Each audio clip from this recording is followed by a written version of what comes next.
Olá, hoje eu quero conversar com você sobre um assunto muito importante para a família, para o sucesso da família. Essa lição está na revista Maturidade Cristã, é a 4ª lição, onde nós vamos falar um pouquinho sobre o papel do homem como esposo, o papel da esposa, dos filhos. E logo na introdução ele diz assim, que Deus criou a família como na primeira instituição, para dar estrutura à humanidade, como uma sociedade. Nós somos primeiramente criados por Deus para ter comunhão com Ele e para glorificá-lo. Mas Deus também nos criou para sermos criaturas sociais. Gênesis 2:18 diz, não é bom que o homem esteja só. O homem depende um do outro e a família é a base de todos os relacionamentos para o ser humano. Agora nós começamos a compreender por que o inimigo tenta com todas as forças destruir a família. Porque quando ele destrói a família, ele destrói a base de todos os outros relacionamentos. Então o inimigo ele sempre vai tentar destruir a base familiar. Porque é na família que nós começamos a desenvolver a nossa personalidade, o nosso caráter, assim como é na família que nós somos moldados. Então é muito importante para você que ainda não constituiu uma família entender que você deve orar, deve buscar no Senhor aquela pessoa que Ele já reservou para junto com você formarem uma família. Mas se você já formou uma família e ela não está como você gostaria e muito menos como Deus gostaria, não se desespere. Para Deus nada é impossível e Ele pode, com certeza, ajudar a mudar a situação da sua família.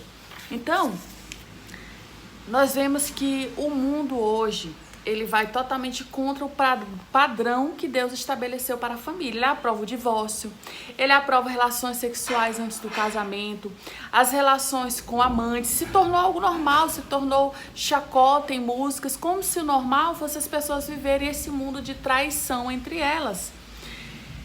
E dá total liberdade a homens e mulheres viverem da forma que querem. Porém, o padrão que Deus estabeleceu é o padrão que nos leva à paz e à felicidade, o contentamento na família. E temos que lembrar que quem nos criou sabe o melhor, Ele sabe como guiar a nossa vida. Então, nós vamos agora ver as responsabilidades conjugais. Qual é a responsabilidade do homem como marido? Bom, lá no Antigo Testamento e no Novo Testamento também nós vemos que o homem é o protetor. Ele é o provedor e líder da família. Isso não significa que a mulher não vai contribuir, ela pode contribuir. Mas ela não pode sentir sobre ela o fardo da responsabilidade de ser provedora. Isso vai atrapalhar o relacionamento. Porque Deus deu essa missão para o homem ser o provedor, o líder da sua família. Então, Josué é um grande exemplo disso.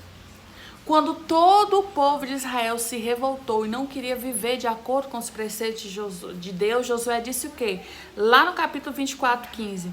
Porém, eu e minha casa serviremos ao Senhor. O plano para a família cristã é que o pai lidere a família e dê exemplo. Independente do que o mundo tem vivido, independente do que o mundo diz que deve ser vivido, o pai tem que guiar a sua família de acordo com os preceitos do que Deus espera para esta família. Então, uma das primeiras responsabilidades do homem é ser o líder dessa família, é ser o cabeça, é ser o exemplo desta família, guiar os seus filhos e a sua esposa para o caminho correto. E algo também muito interessante, amar a sua esposa. Ele pode e deve agir baseando-se no propósito que a sua vida é para glorificar a Deus e crescer diariamente no seu relacionamento com Cristo. Então, amar a esposa como Cristo amou é o que fala que o homem deve fazer. Ele agora pensa mais no bem da sua esposa e da sua família e mais do próprio do que ele quer. Ele foca na sua família, na sua esposa. O marido cristão deve amar dando tudo de si mesmo para o bem da sua esposa. E o amor de Cristo não foi uma coisa só falada, porque lá em Efésios diz que o homem deve amar a sua esposa como Cristo amou a sua igreja. E Cristo não só apenas dizia que amava a igreja, mas Cristo provou que ama a sua igreja por meio de ações. Então, uma coisa vivida é totalmente diferente de uma coisa falada. Os versículos 25 a 27 de Efésios 5 mostram a razão do homem entregar a sua própria vida por sua mulher para que ela possa ser melhor. Cristo se entregou pela igreja para que a igreja fosse santificada, para que a igreja fosse melhor, que crescesse, fosse purificada. Então, quando o homem se dedica à sua esposa, é com a intenção de ajudá-la a crescer, a desenvolver tudo aquilo que Deus criou ela para ser. Então, na prática, na vida, dia após dia, quando o marido trata a sua esposa com amor, com respeito e carinho, ele mesmo está ganhando, porque a esposa que se sente amada e respeitada dará o seu melhor para o seu marido. Olha que coisa maravilhosa. Você não está perdendo tempo quando você é um bom esposo. Na verdade, você está cuidando do seu casamento, cuidando da sua esposa, ajudando ela a ser quem Deus quer. E você vai ter em troca, você vai ser retribuído. Quando o Senhor Jesus deu a vida por nós, o que Ele espera de nós? Amor, obediência. Ele espera que nós o amemos. É o que a gente devolve para o Senhor como troca. Assim é uma esposa, quando ela é amada e cuidada, ela também vai cuidar e amar do seu marido. E agora, quais são as responsabilidades dessa esposa? Em Efésios 5, 23 e 28 diz que uma das responsabilidades da mulher é se submeter ao seu marido. Quando a gente escuta essa palavra, a gente pensa logo, ai meu Deus, eu vou me humilhar agora para ele, eu vou ser uma escrava. E isso acontece se for sem Deus nesse casamento. Se Deus não for o centro desse casamento, realmente a palavra submissão vai parecer escravidão. Porque um homem que não é temente a Deus, ele vai achar que ele é dono da esposa, que ele pode agredir, que ele pode controlar, sufocar. E não é isso que a Bíblia está falando. Quando a Bíblia nos diz que devemos nos submeter, mas é em ouvir o nosso esposo, em reconhecer ele como autoridade. Sabe algo que nós, mulheres, temos tendência a fazer? Querer corrigir o nosso esposo na frente de outras pessoas. Nós somos muito tentadas a fazer isso. E se nós fazemos isso, principalmente na frente dos nossos filhos, nós vamos criar mulheres que farão a mesma coisa com seus maridos. Assim como filhos que não respeitam a autoridade. Porque tanto o nosso filho como a nossa filha tem que entender que existe dentro do lar uma relação de submissão, de autoridade, de respeito. Então, se nós como esposa não mostramos respeito e submissão ao nosso marido, como os nossos filhos vão respeitar as pessoas lá de fora? E eu, como mãe, vou incentivar uma prática de desrespeito dos meus filhos para com o meu marido. Então, é muito importante nós, como mulheres, sermos exemplos de submissão e obediência. E aí você pode pensar, mas gente, tem hora que não dá, porque a pessoa quer que eu faça algo que é totalmente contrário ao que é correto, eu tô vendo que vai dar errado. Para isso nós temos a oração. A oração move o coração de Deus e a oração faz com que Deus vá lá no coração do nosso esposo e mude o coração dele. Faça ele voltar atrás, faça ele enxergar diferente. Mas a Bíblia diz que é o Espírito Santo que transforma as pessoas. Não somos nós, não é pela força, não é pelo que falamos. Pelo contrário, se nós insistirmos em falar, em discutir, nós vamos despertar no outro um desejo ainda maior de realizar aquilo para provar que ele é que manda. Porque é instintivo do homem ser o líder da casa. Então ele vai confrontar para mostrar que o poder está com ele é que manda. Mas do que vale isso?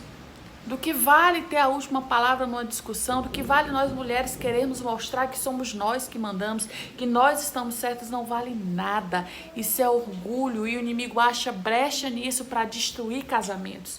Então nós devemos aprender a conversar, a hora certa de falar e sermos obedientes aos nossos esposos. Saber conversar muda toda a situação, né?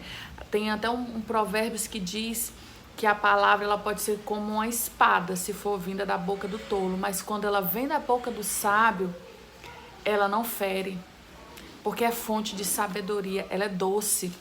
Então, não há razão para haver conflito sobre quem é superior, quem é inferior. Cada um tem o seu papel e cada um de nós dá aquilo que tem para que essa relação seja completa. É o que eu tenho, o outro não tem. O que ele tem, eu não tenho. Então a gente se completa, a gente se torna um só. Porque sempre vai haver diferença entre sexos. É real, é natural. Não só física, mas como mentalmente. Homens e mulheres pensam diferentes, mas isso Deus não fez para causar discussão, mas para que houvesse um ato de completar. Então, a esposa cristã se submete a seu marido primeiramente para obedecer a Deus. Quando nós somos submissas, nós estamos primeiramente obedecendo a Deus. Isso é que é importante. Quando eu sou insubmissa e rebelde com meu esposo, eu também estou sendo insubmissa e rebelde com Deus. Como isso é forte, né? Como isso é pesado. Lembre-se de que nós não crescemos e amadurecemos sozinhos na vida cristã, mas no processo conjunto com outros, principalmente em nossa família. A nossa família é um campo de aprendizado, é onde nós aprendemos e ensinamos. E como ser exemplo, né? É o que eu falei. O exemplo de mãe para os filhos é muito importante. Submetendo a seu marido, mostra como filhos podem se submeter à sua vida com Deus. E isso é tão importante. A forma como você, mãe e pai, se relacionam com Deus vai atingir diretamente a vida dos seus filhos. Não adianta só eu dizer Deus é bom, você tem que seguir Deus, mas quando ele olha para a minha vida, ele não vê Deus. Eu digo para o meu filho que ele não pode roubar, mas no dia a dia eu furo fila. Eu não respeito as leis, eu suborno policiais, suborno pessoas, ensino meus filhos a fazerem isso. Que testemunho eu estou dando? Uma família, ela é formada pelo dia a dia e não apenas por uma situação ou por ensinamentos que são falados, mas por ensinamentos que são vividos e testemunhados. E aí, tem uma outra questão para a mulher, além de ser submissa, que é amar o seu marido. Lá em Provérbios 31 conta a história de uma mulher muito sábia. Naquela época, essa mulher já trabalhava, ela cuidava da casa, ela tinha empregados que ajudavam, mas ela não passava para outras pessoas aquilo que era a função dela. Ela cumpria as suas funções. Seu marido fala lá que ele confiava nela, ele chamava ela para elogiá-la, de tanto que ele tinha, assim, gratidão a Deus por aquela esposa que Deus deu a ele, porque ela era sábia. Ela fazia o que precisava ser feito. E vale a pena, porque falar com gentileza vai nos levar a um outro nível. Acima de tudo, a sua vida é dedicada a Deus. A mulher sábia, ela dedica a sua vida a Deus acima de tudo. E é por isso que ela consegue ser a mulher, a mãe, a esposa, a serva que ela precisa ser e que Deus planejou. Porque Deus está acima de tudo e não a sua própria vontade, o seu próprio querer. É fácil ser essa mulher descrita em Provérbios? É difícil, não é uma tarefa fácil. Mas será que é fácil também a tarefa que Deus deu ao homem? De nos amar como mais do que a Ele próprio. Dar a vida por nós. Ser o provedor. Cada um tem tarefas que não são fáceis, mas são possíveis com Deus. Nós não estamos sozinhos para cumprir esse papel. Deus está conosco. Então agora a responsabilidade do pai e da mãe para com os filhos. Disciplinar os filhos com amor. Nós temos vários versículos que falam que é necessário disciplinar o filho. O pai e a mãe que não corrige os filhos, que não disciplina, vai se arrepender, vai chorar. E isso está na Bíblia. Nós precisamos corrigir os nossos filhos com amor. Não é com violência ou por força, mas com amor, pedindo a Deus sabedoria, tendo diálogo, é conversando. Uma família sem diálogo é uma família triste, vazia. Não se conhecem, são superficiais, mas uma família que tem diálogo, tem intimidade, tem profundidade, tem respeito, tem amor. Servir de exemplo para os filhos, como eu falei. Prestar orientação para os filhos. Eu tenho comentado esses dias com algumas pessoas que a intenção da minha vida é deixar herança para os meus filhos de quê? Da palavra de Deus. De que eles podem ser qualquer coisa na vida profissional, mas só vai valer a pena se Deus estiver à frente. E como cristãos nós cometemos alguns erros que acontecem muito no mundo. Nós incentivamos os nossos filhos e cobramos eles a estudarem, a ser alguém na vida, a correr atrás, mas em relação à vida espiritual, nós não temos a mesma cobrança. Nós deixamos que os nossos filhos relevem essa vida espiritual acreditando o quê? Que lá na frente, quando eles crescerem, eles vão buscar isso? Não. Eles precisam aprender desde agora a priorizar Deus em suas vidas. Isso não significa que você não vai incentivar o seu filho a estudar, vai. Mas a sua prioridade é incentivar ele a buscar a Deus, a ter relacionamento com Deus. Porque o que adianta, lá na frente, você ver um filho formado, um filho que teve as melhores notas, conseguiu, mas agora está frustrado.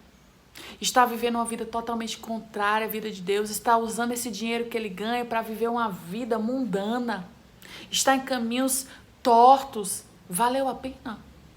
Será que esse diploma realmente valeu a pena? É como a Bíblia nos fala, o que adianta ganhar o mundo e perder a salvação? Não adianta nada. Então precisamos orientar os nossos filhos a servir a Deus. E qual é a responsabilidade nossa como filho? Não tem diferença. É obedecer e honrar os nossos pais para que os nossos dias se prolonguem com felicidade. Quantos jovens têm morrido? Jovens, meninos e meninas novas, mas quando você vai ver um histórico, são meninas e meninos que já estavam inseridos numa vida de prostituição, de festas. E quando eu digo que pessoas têm morrido jovens, não é simplesmente porque estavam na criminalidade, mas porque estavam vivendo uma vida contrária ao que Deus espera. É impressionante o número de meninas e meninos tão jovens, com 12, 13 anos, tendo uma vida como se fossem adultos e adultos irresponsáveis. O que vai dar disso? Não vai dar coisa boa, não vai. Então nós como filhos precisamos andar honrando nosso pai e a mãe, respeitando e obedecendo a eles e a Deus. E diante de viver uma vida de santidade, o marido, a esposa, os filhos precisam buscar viver uma vida de santidade. Infelizmente, nem todos os maridos, nem todas as esposas, nem todos os pais e filhos são crentes. E quando existe um cristão no meio de pessoas não cristãs, a dificuldade é ainda maior. Porém, não é impossível. Por quê? Porque não estamos só. Deus está conosco.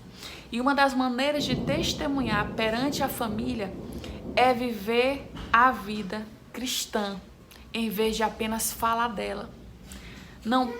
Olha, tantas pessoas perdem tanto tempo de suas vidas apenas falando para os seus familiares, mas não vivem nada daquilo que falam. Como vai haver mudança? Como vai haver impacto nessa família? Então Deus nos promete Ele está conosco. Ele não nos promete tirar os problemas da nossa vida, mas promete dar poder e sabedoria àqueles que pedem, para que possam viver e crescer antes da dificuldade. Então, para viver uma relação com outros fora da família, na sociedade, Deus nos deu a família como campo de experiência. Sempre temos que seguir as regras de Deus e as da sociedade. E a obediência aos pais é o treinamento para isso. Então é na família que nós somos treinados para viver em sociedade. Eu não vou conseguir ser para as pessoas o que eu não sou nem dentro de casa. Então a nossa família precisa ter papéis definidos e cumpridos por cada um que faz parte dela. E se nós ainda temos pessoas que não são crentes, ou às vezes até são crentes, mas não estão cumprindo seus papéis, devemos orar. Pedir a Deus que nos ajude a cumprir e que desperte no outro o desejo também de exercer o seu papel, para que a nossa família tenha paz e tudo siga bem. Esta lição eu compartilhei aqui com você porque eu achei algo que, assim, muito interessante para o nosso dia a dia, para uma família cristã. E eu espero que Deus esteja assim abençoando e te ajudando a ser quem Ele sonhou para ser. Que Deus abençoe você e sua família.